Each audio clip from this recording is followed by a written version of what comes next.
انسان واض و تلقین نصیحت باہر سے سنتا رہے اور برسا بر سنتا رہے، اس کے اثرات مرتب نہیں ہوتے، اور اگر اندر سے دل سے بات نکلے تو حضور علیہ السلام کا ایک فرمان ہے، ارشاد فرمائے اذا اراد اللہ بعبد خیرا جعل له واعظا من قلبہ، جب اللہ تعالیٰ کسی بندے کی بھلائی کا ارادہ کرتا ہے تو اس کے دل کو اس کا واعظ بنا دیتا ہے، اس کا دل اس کو تلقین کرتا ہے، پھر حالات بدل دیتے ہیں۔ یہ ہے کسی شخص کے اندر سے آواز، ورنہ ساری زندگی بھی سنتے رہے۔ کئی دفعہ آپ دیکھتے نہیں ہیں کہ ایک آدمی بہت زیادہ مجالس میں بھی جاتا ہے لیکن بدلتا نہیں ہے، لیکن اچانک کوئی بات اندر سے اٹھتی ہے، دنیا کی دنیا بدل جاتی۔ اسی لیے وہ کسی نے کہا تھا نا، کعبے گیا گال نہیں مکدی جے دلوں نہ مکائیے۔ تو بات تو یہ ہے کہ اندر سے اٹھے، اندر سے اٹھے تو پھر کائنات تبدیل ہو جائے گی۔ تو یہ دل ہے کہ جو انسان کو خیر اور شر کی طرف ڈال دیتا ہے، اور اگر کوئی شخص اس کو مردہ کر دے اور اس کو برباد کر دے، اس کی بربادی کیسے ہے؟ عدم ذکر اور گناہوں کی کثرت۔ حضرت میمون بن مہران رضی اللہ تعالی عنہ روایت کرتے ہیں، جب کوئی بندہ برائی کرتا ہے تو اس کے برائی کی وجہ سے اس کے دل پر سیاہ رنگ کا ایک نقطہ پڑ جاتا ہے۔ اگر وہ توبہ کر لے تو تدارک ہو جائے گا، لیکن اگر توبہ نہیں کرتا اور گناہ کے بعد پھر دوبارہ گناہ کرتا ہے تو اس نقطے کے ساتھ ایک اور نقطہ مل جاتا ہے، حتیٰ کہ اس کا پورا دل جو ہے وہ سیاہ ہو جاتا ہے۔ اور جب پورا دل سیاہ ہو جائے پھر کوئی بدی اس کے لیے تکلیف کا باعث نہیں ہوتی۔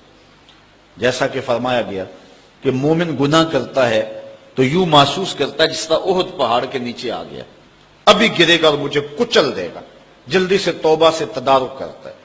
اور منافق گناہ کرتا ہے تو اس کی کیفیت یہ ہوتی ہے جس طرح بدن پہ مکھی بیٹھی تھی، ہلکے اشارے سے اڑا دیا، کام کاج میں اور امور زندگی میں کوئی فرق نہیں پڑا۔ تو منافق کی یہ کیفیت ہے، چونکہ سیاہ دل ہو چکا ہوتا ہے۔ انسان کے ضمیر کی چادر سفید ہو تو ایک گناہ بھی دل کے اوپر دھبا ڈالتا ہے تو اس کو بے چین کر دیتا ہے، لیکن جب دل کالا ہو جاتا ہے تو پھر اس کے بعد اس کے لیے نیا گناہ کسی پریشانی کا سبب نہیں ہوتا۔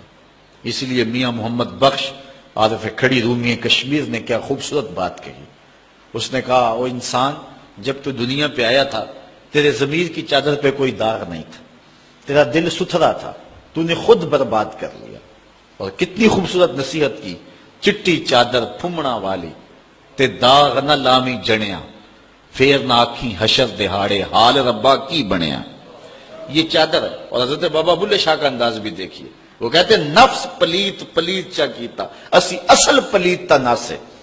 یہ نفس نے جو ہے وہ ہمارے اندر کو داغ کر دیا۔ ہم فطرتاً پیدا ہوئے تھے تو بالکل پاک پیدا ہوئے تھے۔ جب بچہ پیدا ہوتا ہے اس کے ضمیر کی چادر پہ کوئی داغ نہیں ہوتا، لیکن جو عمر بڑھتی چلی جاتی ہے پھر گناہوں میں منہمک ہوتا چلا جاتا ہے اور پھر اپنے ضمیر کی چادر کو میلا کر لیتا ہے، پھر کوئی نیا داغ لگنے سے اسے محسوس ہی نہیں ہوتا۔ جو پکا نمازی ہو، 5 گانا نماز جماعت سے پڑھنے کا عادی ہو، اگر کسی دن نماز چھوٹ جائے تو سارا دن بے چین رہتا ہے کہ نہیں رہتا؟ اور جو 5 چھوڑ دیتا ہے اسے بے چینی ہوتی نہیں، اس لیے کہ اس کا ضمیر بالکل سیاہ ہو چکا ہے۔ اسی طرح جو کوئی شخص کسی انسان کو قتل کر دے، کتنا سخت دل ہی کیوں نہ ہو، اسے رات کو نیند نہیں آتی، قاتل بے چین رہتا ہے مقتول کے قتل کے بعد۔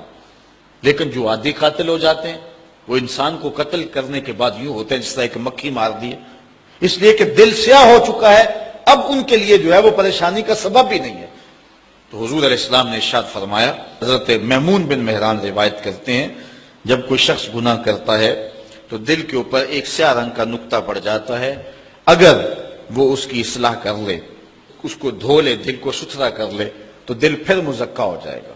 اگر نہیں کرتا اصلاح تو پھر دوسرا نقطہ، پھر تیسرا نقطہ، حتیٰ کہ وہ پورے جسم کو، پورے دل کو گھیر لیتا ہے اور پھر اس کے لیے کوئی مسئلہ نہیں ہوتا۔